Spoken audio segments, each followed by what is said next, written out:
step off from the plane and land in New Zealand, the first thing you think of is to go to South Island, and that is completely comprehensible because there are glaciers, there are mountains, there are beaches, they have everything that you're looking for. But I live in Auckland in North Island together with my son for a few months, and I found that there are so many places in North Island that are equally beautiful and captivating, waiting for you to explore. In these videos, I want to show you all the places that we have been in North Island during our stay. And before I start to introduce to you places that we have been, I want to let you know that this is not a comprehensive guide for North Island, but it is the places that we have personally been before, and I would like to share our experience with you. So, are you ready? Let's dive into the magic of North Island of New Zealand. Just outside Rotorua, Waimangu Volcanic Valley is the world's youngest geothermal system. It was created in 1886 by the eruption of the Mount Tarawera. We walk through the valleys and we feel like stepping into another world, another planet. There are steam rising from the craters. There are bubbling hot springs with mineral colored streams weaving through the landscapes.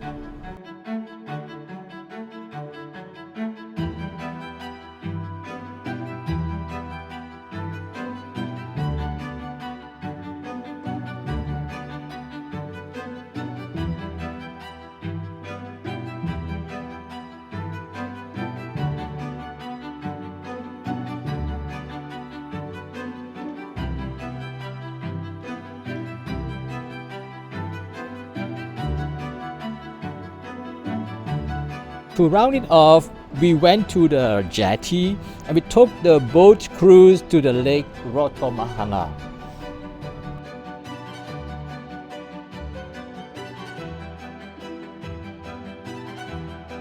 Then we took the cruise passing by the steaming cliffs and geysers.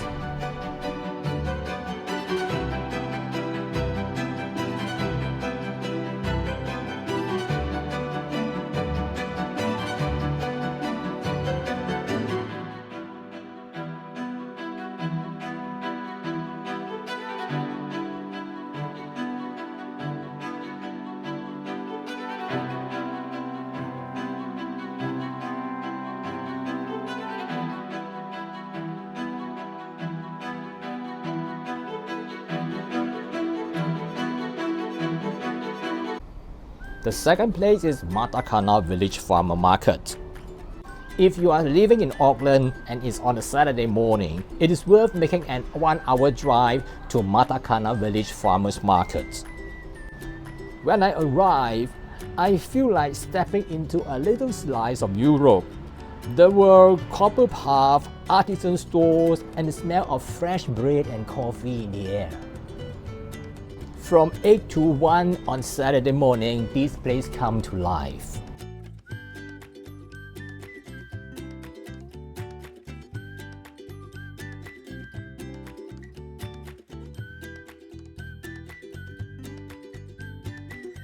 I have to admit that the things over here is a little pricey than a typical market, but I don't really mind. Because the feeling that I stay here and look at the scenery and also enjoying the atmosphere is so special. I wander around the stores that's selling Dutch cheeses, homemade breads, olive oil, different kinds of pastries, and it is almost too pretty to eat.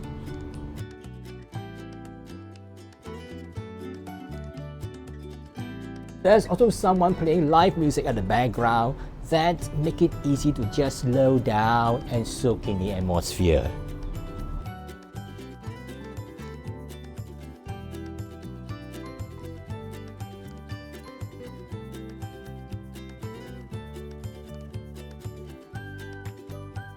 On another day, we went to Taupo to visit the Aratiatia rapids.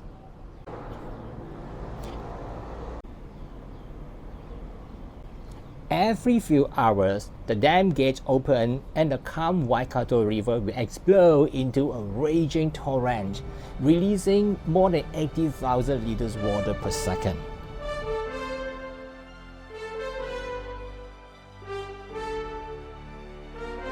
We were there joining the crowd at the mid-wheel point, waiting for the siren that sounds 3 times with 5 minutes intervals.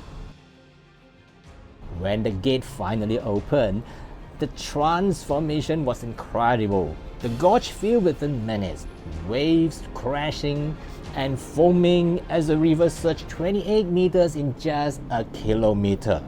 And for about 15 minutes, the canyon thundered with raw power before settling back into calm again.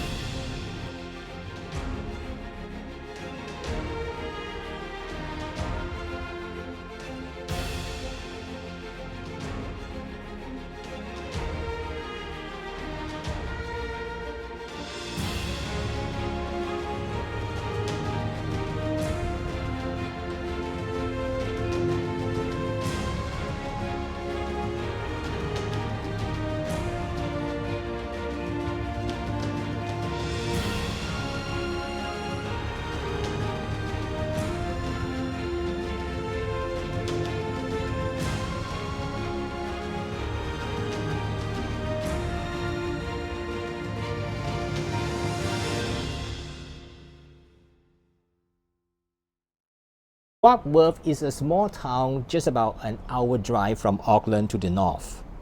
When we were there, we started our visit by going to the Perry Kauri Park, where there's a boardwalk trails winding through the native bush and past towering kauri trees that have stood for centuries.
From there, we headed to Warkworth Town Wharf. There is a peaceful riverside spot along the Mahurangi River. There's a boardwalk which is perfect for a gentle stroll or just sitting down on the bench watching the ducks drift by.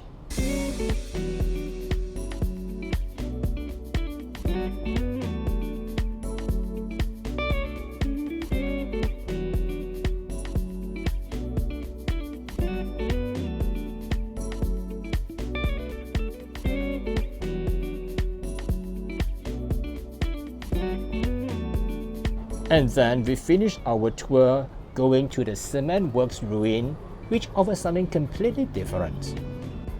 There are crumbling concrete walls from the town's industrial past, now which has softened by trees and water. Some locals even take a dip at the lake just nearby.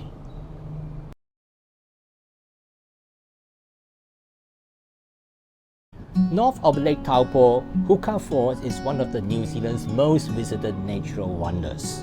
We walked from the spa thermal park about 3 kilometers walkway, which turns a quiet visit into an adventure of its own. The track winds along the river, switching between shaded bush and open stretches with views of the rushing turquoise water.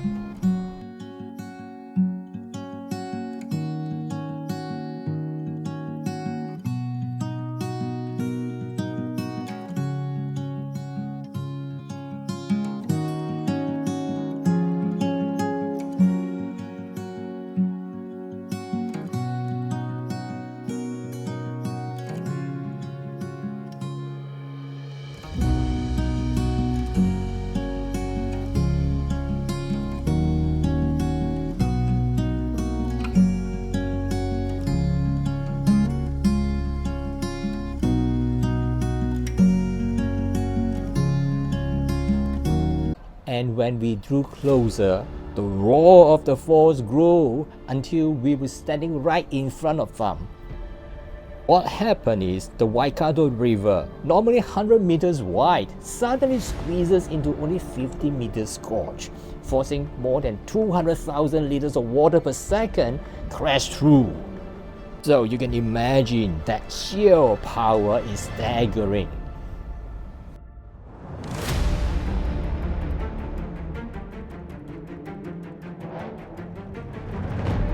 And if you want an extra thrill, the Huka Falls jet boat will take you right up to the base.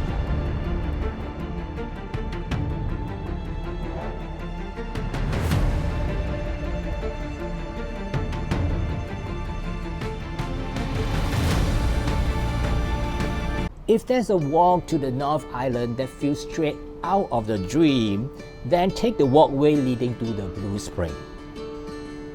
It is an easy path winds along the Waimangu River, where the water shines in the surreal shades of turquoise and emerald, and clear enough to see trout drifting below. When we arrive to the Blue Spring, the sight is breathtaking. The water is so pure and vividly blue, it looks almost unreal.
If you want to go to the beach and if you are living in Auckland, just drive to Long Bay Beach.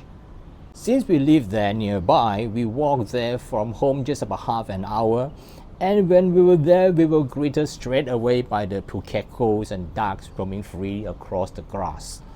Family will spread out on the wide lawns under the shady trees, kids running around on the playground, and some swimmers enjoying the calm, clear waters.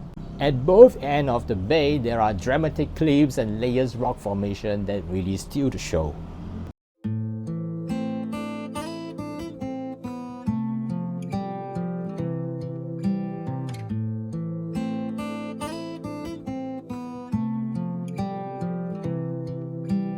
Days turn into hours till I leave for the first time.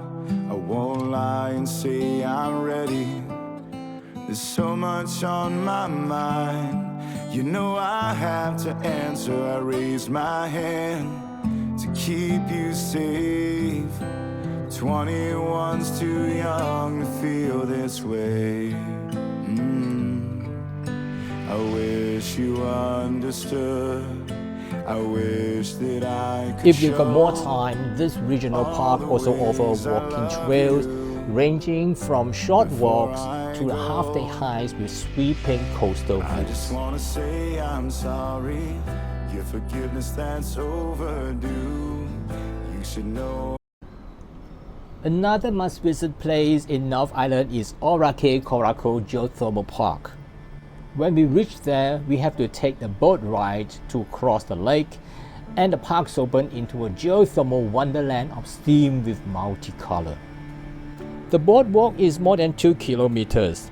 We walk slowly, passing through those vivid silica terraces, those bubbling mud pools, and geysers erupting freely, and there are altogether more than 20 here, reshaping the landscape every day.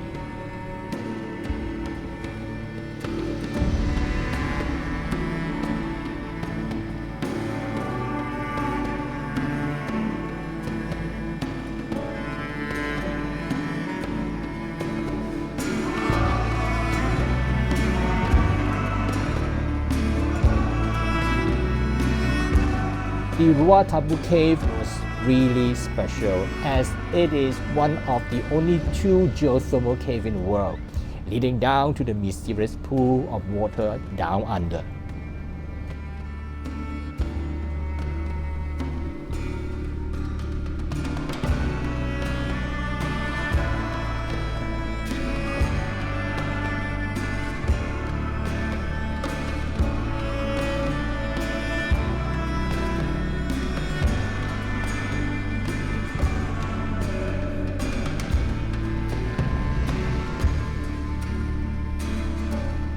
If you would like to explore further, drive to the west side of North Island.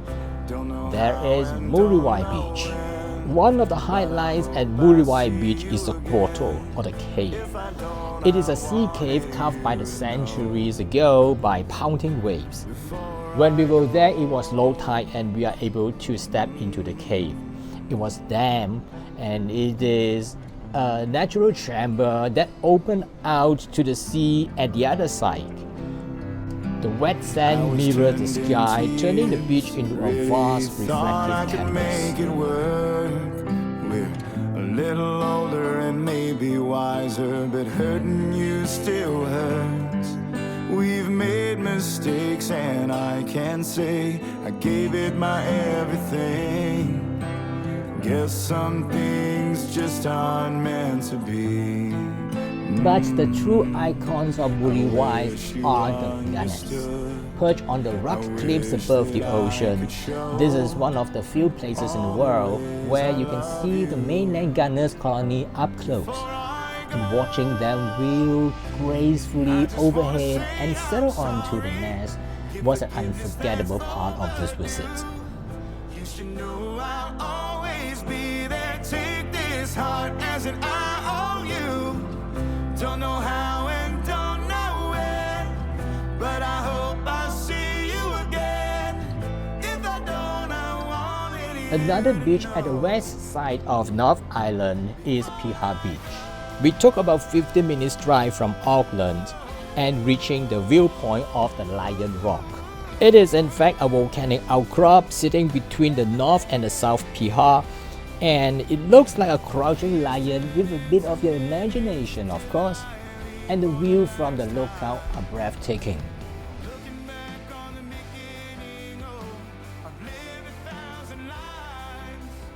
At low tide, we explore further along the rocks to the gap, where the waves surge between the sheer cliff of bursts of white spray. And just nearby of the cave, and the blue pool shimmer in the sunlight, and also there are clusters of mussels clung onto the rock stubbornly. You may want to pick some for your dinner. To complete our experience, we follow a gentle bush track inland to Kite Falls.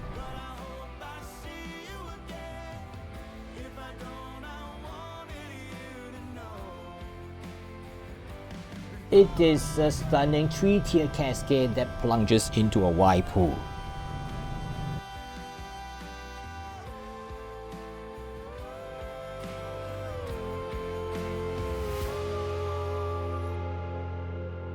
Before I go,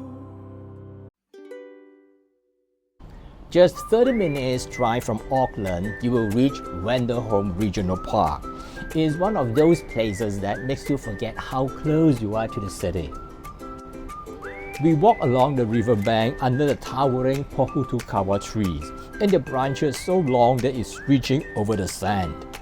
It is a kind of place that you can just slow down and let nature set the pace.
And if you would like to have a little climb, you can go up to the lookout where it will award you with the panoramic view of the Gulf.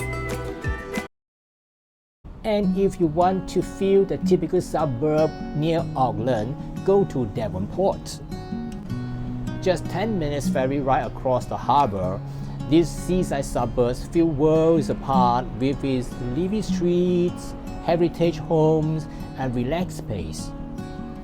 The main attraction building is of course the Victoria Theatre, because it is the oldest working cinema in Southern Hemisphere. It adds a nostalgic touch of the old world glamour. For a sweeping city and harbour view, we went up to Mount Victoria with a short climb.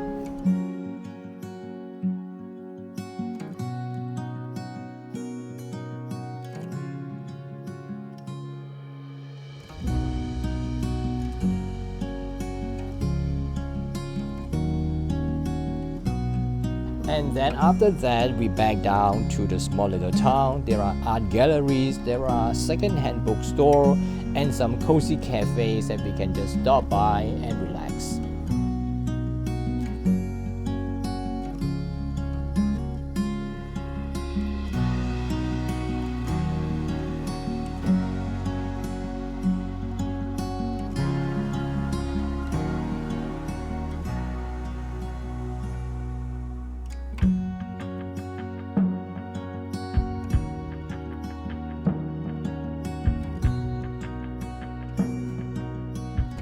And these are the places that we have visited during our stay in Auckland. In fact, I've been to other places many years ago, but during that time I didn't take very good videos and photographs. So in my next visit to Auckland, I will definitely take more videos and photographs. For now, I hope this video will be useful to you to plan your next trip to North Island, especially somewhere around Auckland. Thanks for watching, and if you like this video, please subscribe, tap your notification, and stick around because there are always more to see in New Zealand. I'll see you again in some other video soon.